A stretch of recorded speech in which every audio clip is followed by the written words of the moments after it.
This is James Headley. Welcome back to the Living in Savannah channel.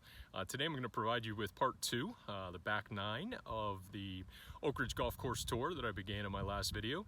As always, I appreciate you tuning in, liking, subscribing, and sharing, and I look forward to hearing from you if you have any questions at all about real estate here or the landings in general. With that, let's turn this around and we will take a walk over to the 10th tee and begin our tour of the back 9.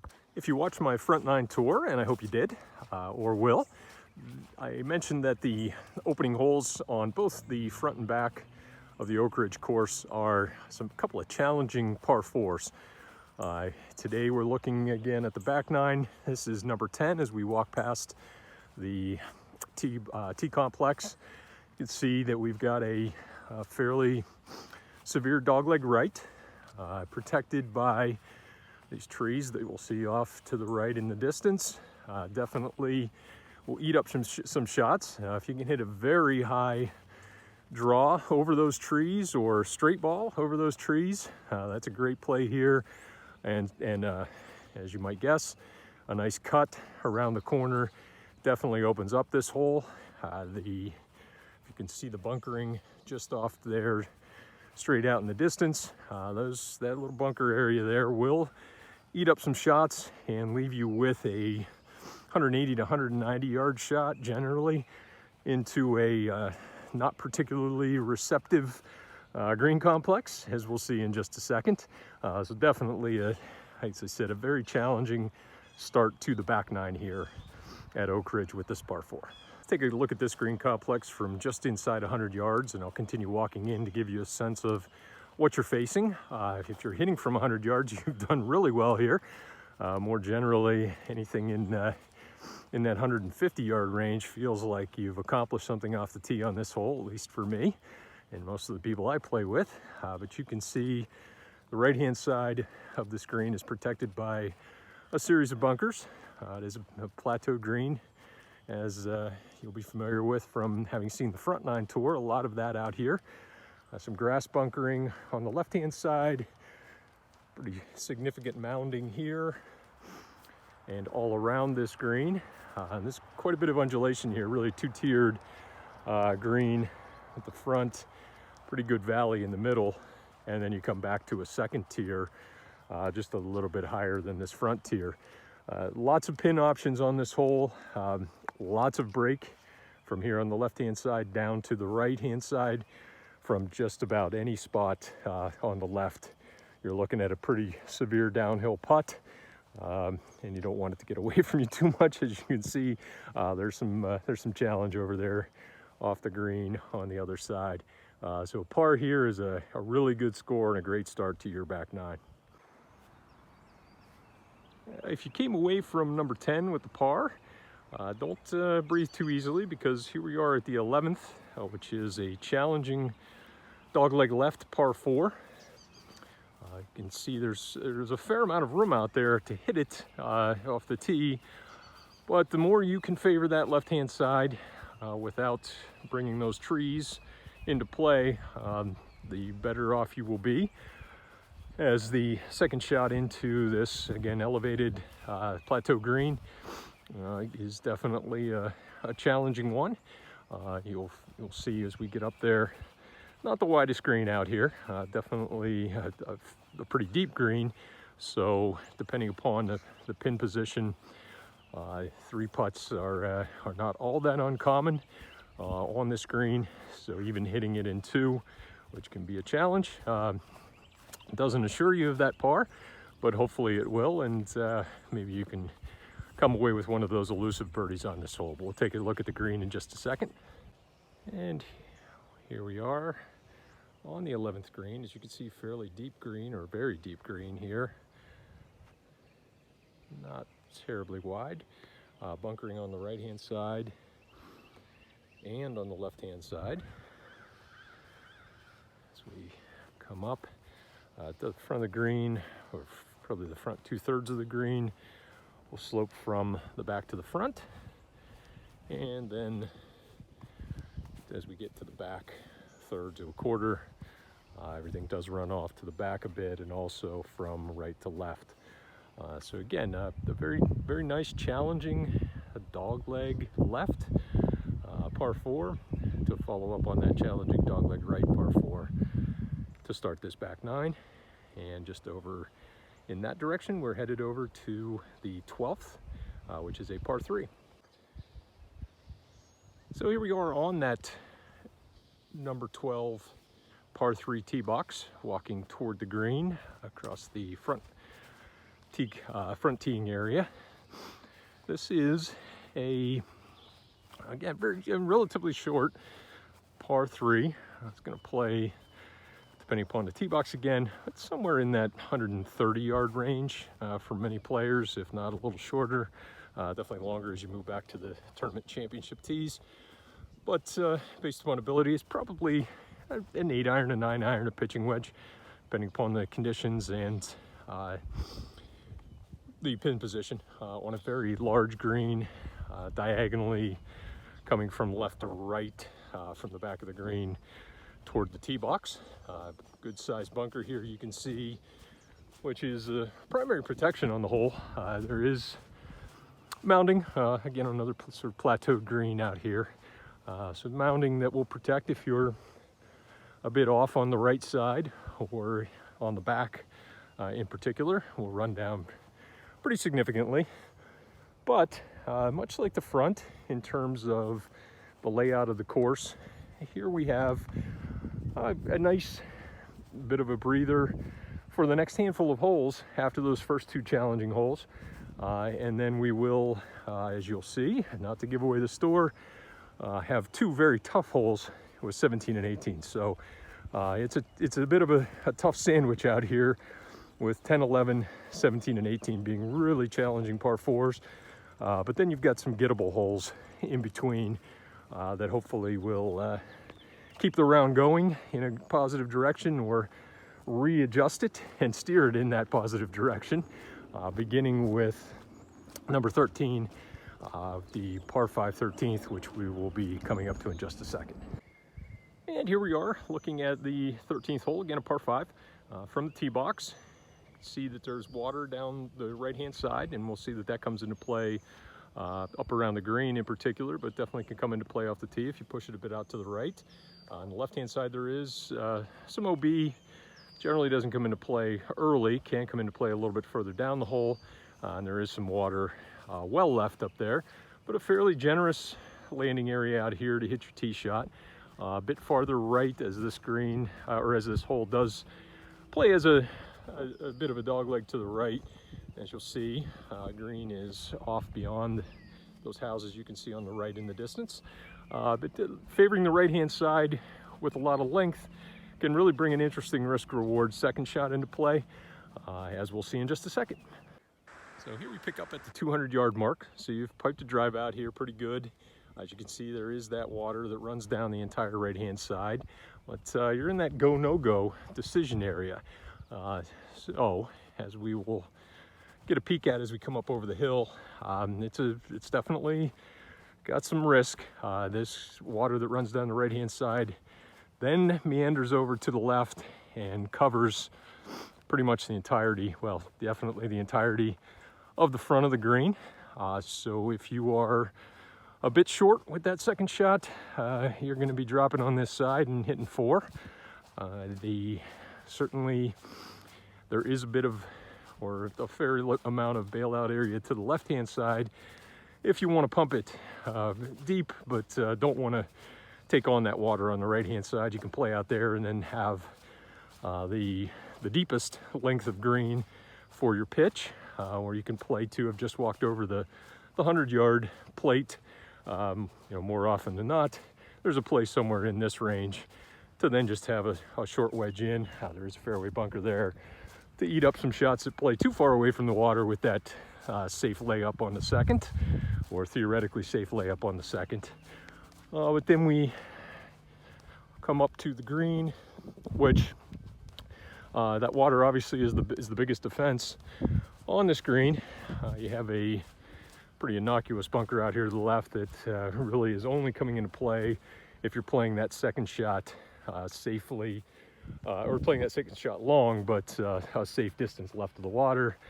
Small bunker here, just left of the green. just green side, and then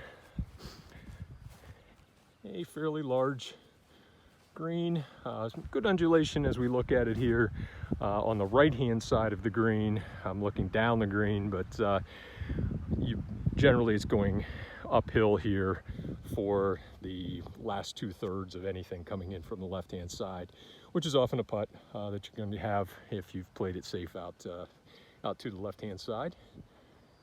As we look back on a very pretty par 5 and give you a sense again of some of the homes here in the Oakridge section of the landings. And here we are on the tee box of the short par 4 14th, just a bit over 300 yards. And so a little bit more of that strategic decision making that can come into play off the tee here. Do you hit driver? Do you hit less than driver? Really about setting up a comfort level for a second shot to, you guessed it, another plateau green, slightly elevated from the fairway depending upon where you are. There is most of the fairway, the primary fairway's out here to the left off the tee, and then there is a small section of secondary fairway, split fairway off to the right, protected by a little bit of bunkering in the middle and more so mounds and some rough there that can play a little havoc with shots and lies. This is definitely another of those second shot holes out here at Oakridge. Many par 4s are, but I find that with some of these shorter par 4s at Oakridge, it really is about thinking about that strategy off the tee and playing these holes back in your mind from the green to where you want to be, and thinking about what kind of shot you'd like to hit into a green, depending upon, certainly again, pin position and the conditions and state of your overall game, as the case may be. So let's take a look up here at the green in just a sec. And here we are at the green on the 14th. You get a bit of a sense as I walk up this hill, just again, some of the elevation changes that we have out here coming into the greens. Plateau all around with some fairly sharp drop-offs. Again, they'll test your short game around the greens if you're just a bit off, left, right, long, short, and a bunker here protecting on the front right of this green. One of the generally flatter greens. I mean, depending upon where you are on it, definitely there are some good breakers out here, but this does tend to be one of the flatter greens out here, so it is about just hitting that second shot where you'd like to hit it.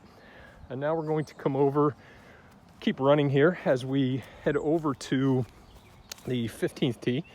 After playing the course and walking as we have today together, this is a really nice time, nice view to welcome you to 15. It's a really distinctive hole and an interesting hole, one of my favorites on the island, and I think a lot of folks would agree with that. Definitely one of the more picturesque holes on the island.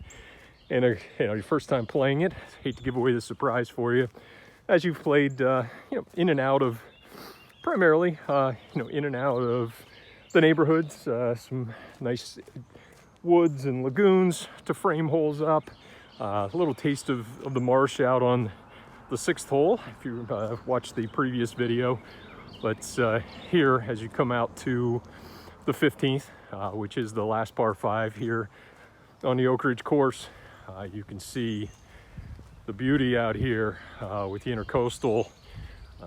Not infrequent to see some small East Coast cruise ships, obviously some pleasure craft, some fishing boats out here. Today's a bit of a hazy and even a little bit of drizzle out here, so hopefully we'll get through all of this together. But a really spectacular view. One of the great views on the island, in my opinion. For those of you who have watched my Grand Harbor videos, Grand Harbor will be located out this way. Can't see it specifically here, but out in that general direction, and as Green Island runs out that way. And with that, let's turn back to why we're actually here, taking a look at the golf course Again, a par 5 here, number 15. You've got this marsh all along the right-hand side, so depending upon how much you want to cut off, the further right you play, the more of that marsh that comes into play. And then over there on the left, you have some scrub area, some waste area, of course the trees there, and as we'll see as we get up there a little closer, off in the distance there's actually a old graveyard up there, which hopefully you won't have to, but you do get a free drop out of should your ball go into there. And let's pick it up there. And here we are at the green on the 14th.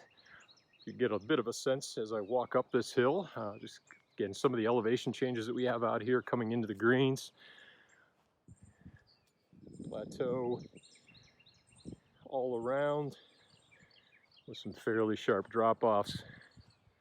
Again, they'll test your short game around the greens if you're just a bit off, left, right, long, short. And a bunker here protecting on the front right of this green. One of the generally flatter greens. I mean, depending upon where you are on it, definitely there are some good breakers out here. But this does tend to be one of the flatter greens out here, so it is about just hitting that second shot where you'd like to hit it. And now we're going to come over, keep running here as we head over to the 15th tee.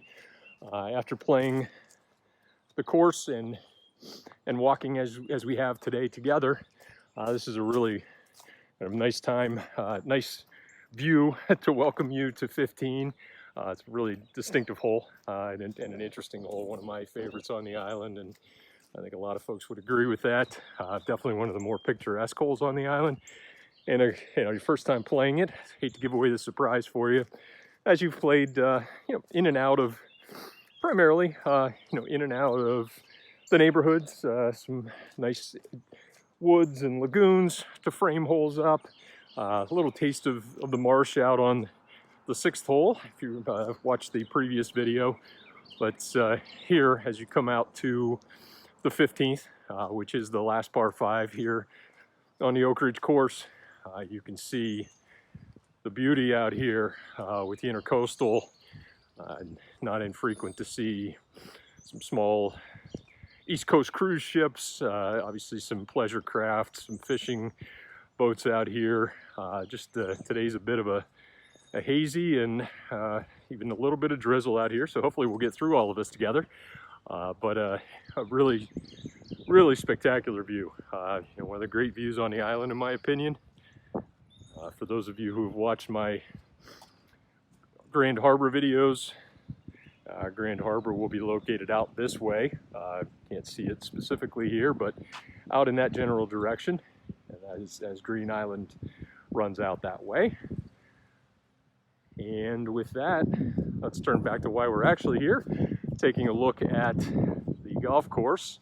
Again, a par 5 here, number 15. You've got this marsh all along the right-hand side, so depending upon how much you want to cut off, the further right you play, the more of that marsh that comes into play. And then over there on the left, you have some scrub area, some waste area, of course the trees there, and as we'll see as we get up there a little closer, off in the distance there's actually a old graveyard up there, which hopefully you won't have to, but you do get a free drop out of should your ball go into there. And let's pick it up there.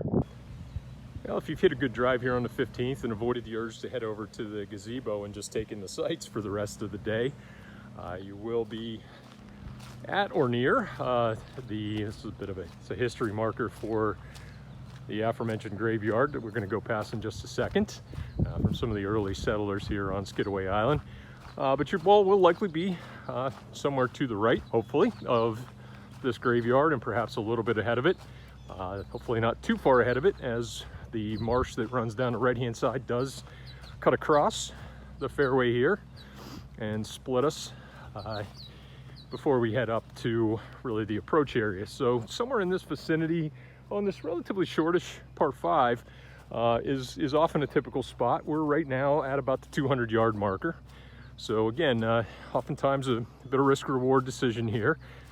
The marsh does run all the way up the right-hand side as well, as you can see, perhaps. There's a bunker there on the right-hand side, and just to the right of that, pretty good fall off into the marsh. So you definitely want to be a little left if you're not going to be dead straight here with the second shot if you're going at it.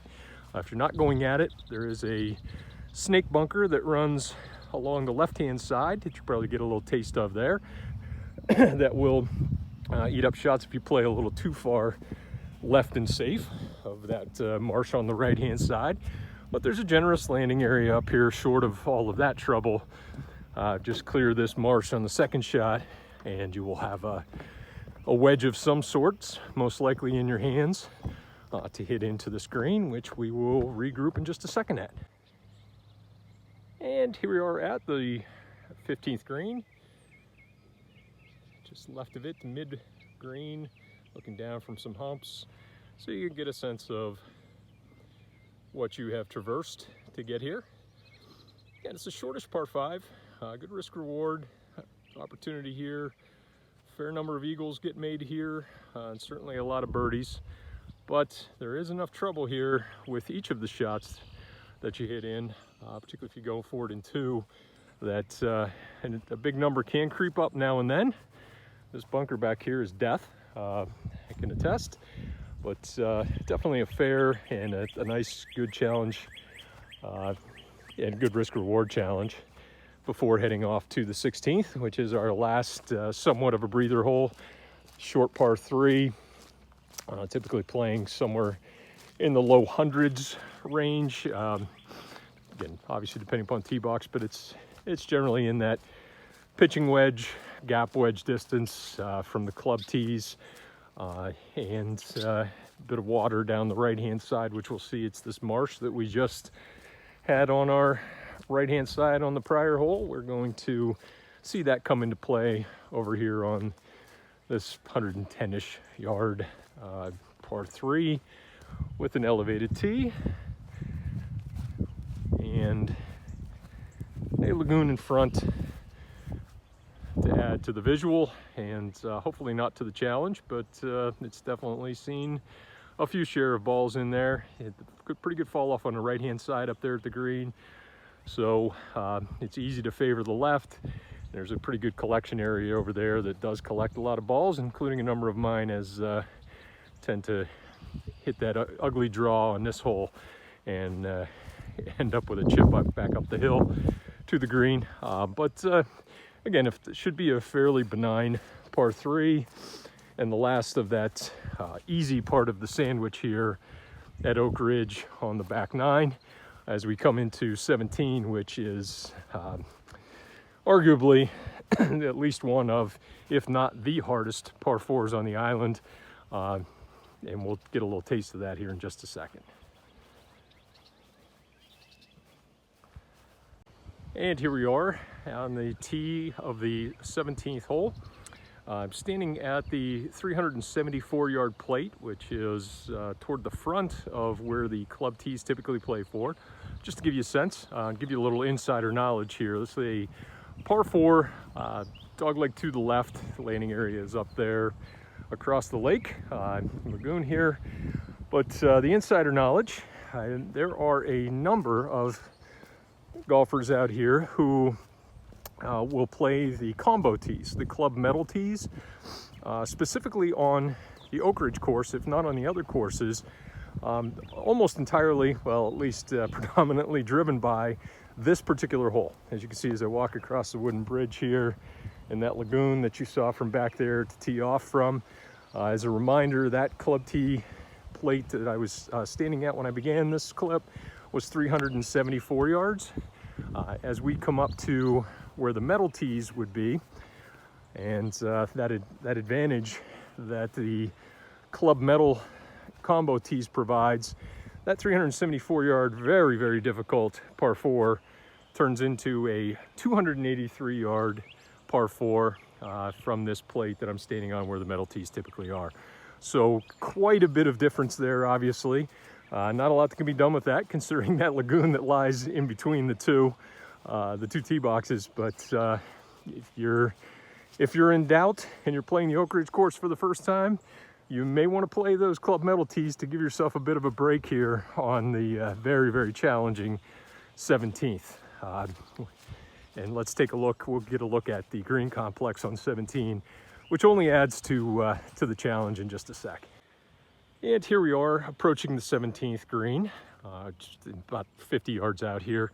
You can see a lagoon that runs down the right-hand side with some mounds and general slope of the hill that will direct balls there for anything that's coming up on the right-hand side.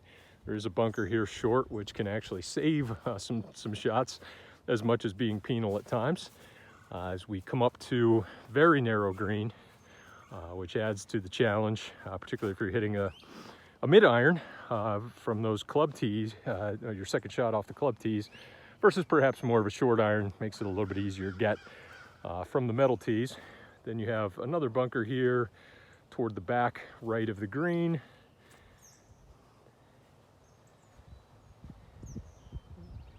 And a long but narrow kidney-shaped green here. Another hole where if you're able to salvage a par here, feel pretty good about it. Birdies are definitely picking up at least a stroke on the field in general. And that takes us over back across the road to the finishing hole. And here we are at the 18th hole of the Oakridge course. Tee box from the club tees here carrying the water. That tree on the right-hand side is a pretty good aiming point. Of course, just a little left of that puts you in the fairway or draw it off of that tree, as I try to do. Don't always accomplish that.